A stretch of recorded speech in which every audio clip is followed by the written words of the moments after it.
제도가 우리 시간으로 오늘 새벽 기준금리를 동결하기로 결정했어요. 이게 좀 예상이 됐던 부분입니까? 네, 이번 달은 아마도 연준이 금리를 동결할 것이다라는 게 이제 시장의 전망이었는데요. 예. 이제 실제로 연준은 그 연방공개시장위원회 그 정례회의를 마친 이후에 결정한 이 기준금리에서 동결하는 걸로 이렇게 발표를 했습니다. 그래서 이제 연준의 그 기준금리 5.25%에서 5.50% 이 사이가 그대로 이제 유지가 됐는데요. 네. 연준은 이제 지난해 3월부터 올해 5월까지 10회 연속 금리를 인상을 했었고, 그리고 지난 6월에는 금리를 동결을 했었습니다. 그리고 이제 지난 7월에 0.25%를 올렸는데, 그러다 보니까 이번에는 좀 동결로 가지 않겠느냐라는 게 이제 시장의 전망이었습니다. 네. 오늘 그 제롬 파월 연준 의장이 이제 기자회견에서 이런 얘기를 했는데요. 이번 회의에서 현재의 그 정책 기조를 유지하는 것은 위원들이 만장일치였다. 그래서 동결에 대해서는 위원들이 만장일치를 했다 이 말이고요. 네. 그러면서 연말까지 기준금리 동결을 전망한 참석자는 7명, 한 차례 인상을 전망한 참석자는 12명이었다 이렇게 얘기를 했습니다. 네.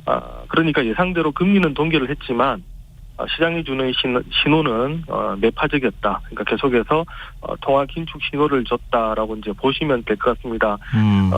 이 연준이 금리를 동결했음에도 불구하고 시장은 좀 충격을 받았는데요. 예. 결국 연준이 준 메시지가 크게 두 가지입니다. 하나는 예상보다 미국 경기가 지금 좋다. 또 하나는 내년에 예상보다 연준이 금리를 기대보다는 조금밖에 안 내릴 것 같아. 이 지금 두 가지로 요약된다 보시면 될 것 같습니다. 일제히 다 이것 때문에 주가가 빠지는 현상도 나타나기도 하던데 지금 미국 경기가 얼마나 좋길래 이렇게 강한 긴축 메시지를 내놓는 겁니까?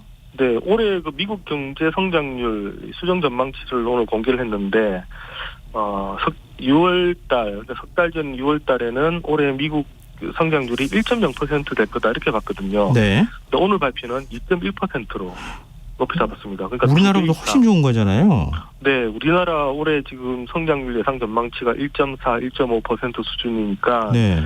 우리보다 훨씬 높고, 그리고 또 올해는 지금 일본도 우리를 초월해서 우리보다 지금 성장률이 높을 것으로 예상이 됩니다. 그러니까 우리보다 경제 규모가 훨씬 큰 미국과 일본의 경제 성장률이 우리를 앞서는 지금 그런 상황이 벌어지게 됐는데요. 어쨌든 지금 미국 입장으로서는 그만큼 경제가 좋다. 또 미국의 성장률은 일본보다도 더 높습니다.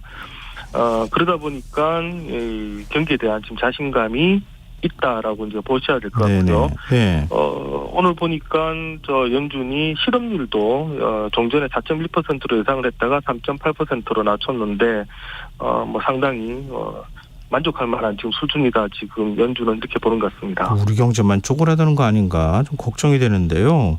근데 뭐 이 완화 정책으로 가야 결국 이제 경기 부양을 할 수 있는 거 아닙니까? 네. 이제 내년에 금리가 어떻게 되느냐 이 관심을 안 가질 수가 없는 건데 내년 금리 전망은 어떻겠습니까? 네, 일단 뭐 우리로서는 이제 미국이 어떻게 금리를 갖고 갈 거냐 이게 좀 계속 궁금할 수밖에 없는데요. 네. 미국의 그 FOMC 위원들이 전망하는 금리의 중간값을 보여주는 그 점도표라는 게 있는데요. 예. 이 점도표도 보니까 올해 말의 기준금리 수준을 5.6%로 봤습니다. 평균적으로. 이게 이제 지난 6월에 석 달 전에 예측했던 것과 이제 같은 수준으로 봤는데, 여기서 주목해야 될 게 내년 말 기준금리 수준입니다. 내년 말 연준의 기준금리 수준을 오늘은 5.1%로 제시를 했는데요. 네. 석 달 전에는 4.6%를 제시를 했었습니다. 예. 그러니까 석 달 만에 내년도 그 기준금리 수준을 0.5%포인트나 이제 올렸다는 얘기인데, 연말에 0.25%포인트 금리를 올린다는 것을 감안하면 내년에 연준이 금리를 인하를 한다고 하더라도 토탈에서 0.5%포인트 이상은 안 될 거다 이런 얘기인데요. 네. 그 말은 내년부터 금리 인하를 가더라도 계속해서 높은 수준의 금리 수준을 끌고 나가겠다. 이렇게 얘기를 했다라는 것으로 제가 봐야 되고, 그 말은 내년에 우리 금리도 계속해서 높은 수준을 유지할 수 있다. 이렇게 좀 해석을 하는 게 맞을 것 같습니다. 우리 서민들의 고통이 길어질 가능성이 있다. 이렇게 생각이 돼서 좀 걱정스러운데요. 지금 이 시장의 기대와 어긋난 거죠. 그러니까 지금 뭐 증시라든가 환율이나 이런 게 출렁거리는 현상이 나타나는 거 아닐까요? 네, 맞습니다. 오늘 아까 말씀드린 것처럼 그 기준금리 동결은 시장이 예상을 했고요. 예. 그런데 이제 그 뒤에 지금 얘기하는 이른바 이제 워딩들이 상당히 지금 이제 강하게 나오다 보니까 우리 금융시장 그리고 이제 또 아시아 금융시장이 동시에 좀 오늘 충격을 받았습니다. 오늘 우리 그 코스피가 보니까 1.75% 떨어졌는데 이게 44포인트거든요. 그러다 보니까 2,514.97에 거래를 마쳤는데 다시 이제 2,500선까지 내려왔습니다. 코스닥 지수도 2.50% 이제 하락을 했고 환율은 보니까 어제보다 9.6원 오른 1,339.7원인데 다시 1,340원대 육박을 하고 있습니다. 그러니까 주가는 떨어지고 환율은 상승하는 이런 모습을 오늘 보였고요.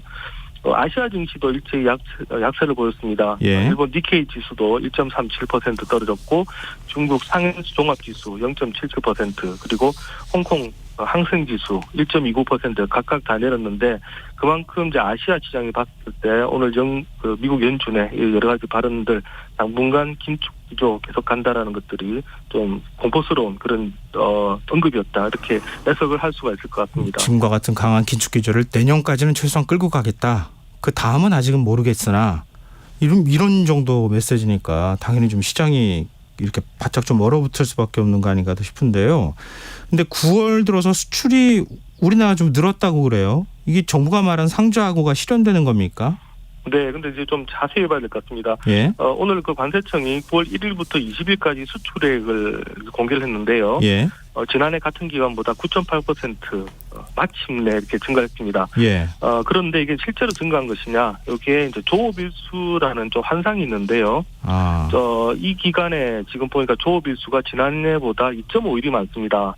그래서 평균적으로 조업일수를 나눠서 계산을 하면 전체적으로 7.9% 감소를 했습니다.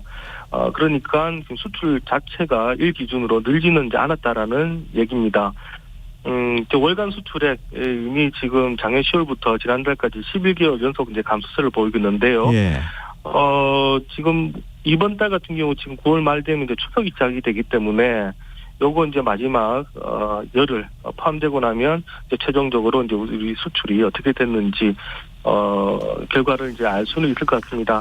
다만 이 와중에서도 지금 보니까 반도체는 또 14.1% 줄었고요. 그러니까 네. 이제 조업일수가 2.5일이나 많았음에도 불구하고 반도체 수출은 계속해서 14% 줄었고 석유 제품 11%, 컴퓨터 주변 기기 30% 이렇게 지금 계속 줄고 있습니다.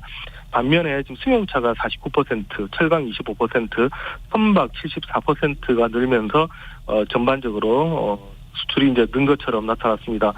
그리고 또 중국도 보니까 조업일수가 늘었습니다만 수출이 계속해서 9% 감소를 하는 모습이 보였는데 일단 전반적인 트렌드 바뀌지 않았다고 보는 게 맞을 것 같습니다.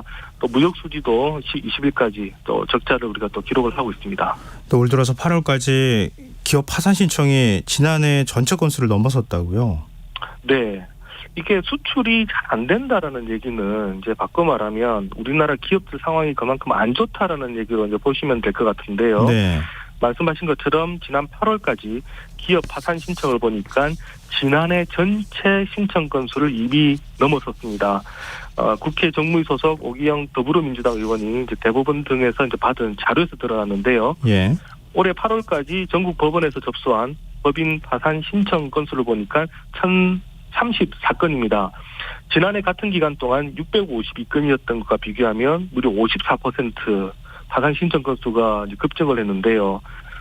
앞서 말씀드린 것처럼 지난해 연간 건수가 1,004건이니까 이미 지난해 연간보다 더 많은 기업들이 8월까지 지금 파산을 했고요. 역대 최다가 코로나19 사태 여파가 있었던 2020년입니다. 그때가 1,069건이었는데 네. 이 지금 이미 지금 1,034건이니까 올해 아마 이 기록을 지금 또 경신을 할 것 같습니다. 특히 올해 7월 그리고 8월 연속해서 월별 최다 기록을 경신을 하고 있는데 그러니까 지금 기업들의 상황이 7월, 8월, 9월 올수록 안 좋아지고 있다 이렇게 보시면 됩니다. 이게 이제 고금리, 고물가 환경 그리고 그동안 수출 부진에 따랐던 여러 가지 부담들이 본격적으로 기업 경영에 영향을 미치고 있다 이렇게 봐도 뭐 무리는 아닌 것 같습니다. 실제로 이제 금감원의 자료를 보니까 네. 기업 대출 연체율 지금 전반적으로 다 오르고 있는데요. 대기업, 중소기업 모두 전월 대비해서 지금 상승을 하고 있습니다. 근데 이렇게 수출이 줄어서 대외 여건이 안 좋으면 결국 내수를 좀 살려서 경제를 떠받쳐주는 역할을 해야 되잖아요. 네. 근데 그러면 보통의 경우엔 추경 편성하지 않습니까? 그렇죠. 근데 이번 지금 정부는 이제 절대 추경은 없다라고 지금 얘기를 하고 있는데요. 얼마 전에 이제 그 기재부가 올해 세수 얼마나 들어올 건가 이제 추계를 했습니다. 예. 그동안 한 60조 원 정도 우리가 예상했던 것보다 세금이 적게 들어올 것 같다라고 했는데 기재부가 직접 추계를 해보니까 59조 원 적게 들어올 거라고 이제 예상이 됐는데 우리가 원래 올해 잡았던 그 예산보다도 59조 원이 적게 들어온다는 얘기는 이제 59조 원 적게 쓸 수밖에 없다라는 이런 얘기가 됩니다. 네. 하지만 기재부는 이제 추경을 하지 않고 지금 남아 있는 여러 가지 재원들을 활용해서 그래도 이제 다 쓰도록 하겠다라고 얘기를 했는데 지금 59조 원 세수가 부족하면 이제 문제가 되는 것들이 몇 가지가 있습니다. 대표적으로 이제 지자체들이 좀 문제가 되는데요. 예. 왜냐하면 올해 들어오는 예산의 이제 비례해서 지방과 그리고 이제 지방에 있는 교육청에 돈이 내려갑니다. 교부금을 주잖아요. 네. 근데 이 지금 소위 말하는 이제 교부금이 그 지방에 내려가는 지방 교부세가 11조 6천억 원, 그리고 지방 교육청에 내려가는 지방 교육 재정 교부금이 11조 원 합쳐서 모두 23조 원이 지금 이제 적게 내려가게 이제 되어 버렸는데요. 네. 이제 지금 보면 이제 지방이 이제 쓰는 돈 중에 지방 교부세가 원래는 올해 이만큼 들어올 것 같아서 이미 이제 1월 달부터 나눠서 지금 보내고 있습니다.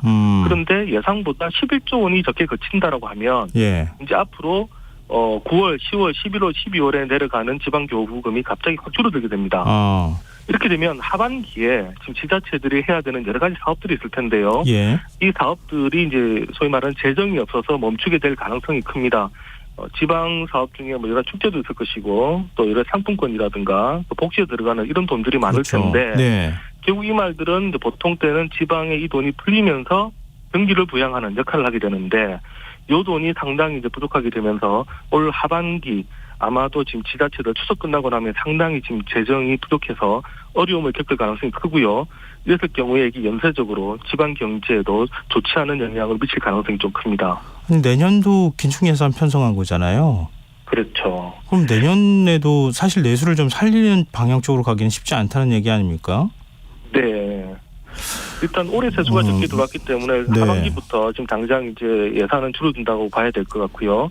내년 역시도 지금 지출을 많이는 안 잡았기 때문에 긴축이 내년까지도 계속 갈 수 있다 이렇게 보시는 게 맞을 것 같습니다. 국회 예산 심사 과정에서 어느 정도 증액이 가능할지 모르겠는데 지금 뭐 기재부나 뭐 대통령실 입장은 더 늘리기는 어렵다는 쪽으로 자꾸 가는 것 같은데 과연 어디까지 증액이 될지 이건 좀 지켜봐야겠네요. 하여튼 이래저래 좀 걱정이 되는 소식이었던 것 같습니다. 자, 오늘 경제 읽기 여기까지 하겠습니다. 지금까지 경향신문 박병률 경제부장이었습니다. 오늘 말씀 고맙습니다. 네, 감사합니다. KBS 1라디오 김성환의 시사 1부 순서 여기서 마무리하겠습니다. 이어지는 2부에서는 흥미로운 공연을 소개해드리는 시간이죠. 무엇이든 보러 가세요 코너가 준비되어 있습니다. 그럼 전 11시 정각 2부에 다시 찾아오겠습니다.